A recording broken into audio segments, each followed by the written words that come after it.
अस्सलाम वालेकुम। मेरा नाम शहनाज बलोच है। मैं बलोचिस्तान यूनिवर्सिटी में फ़िलासफ़ी की लेक्चरार हूँ। आज से हम फ़िलासफ़ी के कम्पिटिटिव एग्ज़ाम के लिए प्रिपरेशन का बाकायदा आगाज़ कर रहे हैं। तो इस वीडियो में हम फ़िलासफ़ी के सिलेबस पर बात करेंगे। इस प्रिपरेशन जर्नी में हम या स्पेशली जो लेक्चरार के पोस्ट रिसेंटली BPSC ने अनाउंस किए हैं उसकी प्रिपरेशन करेंगे और जर्नली फिलॉसफी को as a optional subject in competitive exam कोई भी हो, मतलब CSS हो, PCS हो, PMS हो, यानी कोई भी ऐसा एग्जाम जिसमें फिलॉसफी के सब्जेक्ट को एज ऑप्शनल के ऑप्ट किया जाए, तो इस जर्नी में उसकी हम प्रिपरेशन करेंगे। अगर सिलेबस की बात की जाए तो सिलेबस में चाहे CSS का सिलेबस हो या PCS का हो या लेक्चरार के पेपर का हो, चाहे फेडरल के लेक्चरार का पेपर हो या किसी भी प्रोविंस के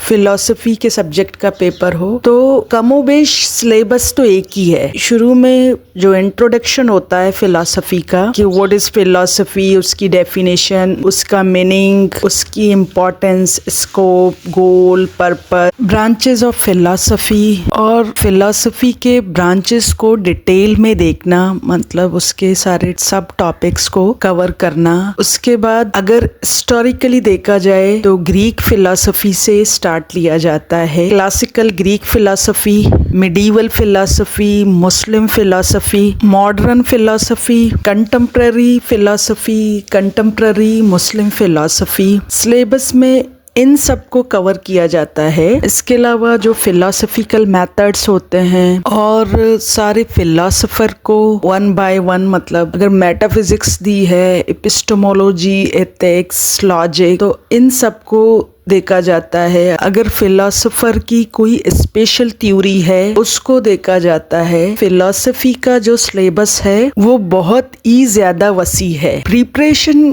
करने के लिए सबसे जो बेस्ट तरीका है वो ये है कि पास्ट पेपर को लिया जाए, ना सिर्फ एक एग्जाम के बल्कि सब पास्ट पेपर को देखा जाए और जो सवाल ज्यादा रिपीट होते हैं उनकी प्रिपरेशन पहले की जानी चाहिए। तो इस जर्नी में हम इस तरह स्टार्ट करेंगे। जो इम्पोर्टेंट क्वेश्चन हैं जो हर एग्जाम में ज्यादातर रिपीट होते हैं उनकी पहले प्रिपरेशन करेंगे। फिर भी अगर कोई प्रॉब्लम है तो मेरे चैनल पे इंट्रोडक्शन टू फिलॉसफी का एक बाकायदा कोर्स मौजूद है, पहले उसको देख लिया जाए। लास्ट में एक टिप है कि कोई भी कम्पिटिटिव एग्जाम हो उसमें सबसे पहले रिटन टेस्ट पास करना होता है और रिटन टेस्ट के लिए आपको ज्यादा से ज्यादा लिखने की जरूरत है। मतलब अगर आपने 2 घंटे रीड किया है, कोई टॉपिक पढ़ा है, किसी फिलॉसफर को कवर किया है, तो कम से कम 1 घंटा राइटिंग की प्रैक्टिस लाजमी की जाए। अगर आप भी इस प्रिपरेशन जर्नी में हमारे साथ जुड़ना चाहते हैं तो स्क्रीन पर दिए हुए नंबर पर SMS करके हमारा ग्रुप ज्वाइन करें। Thank you so much.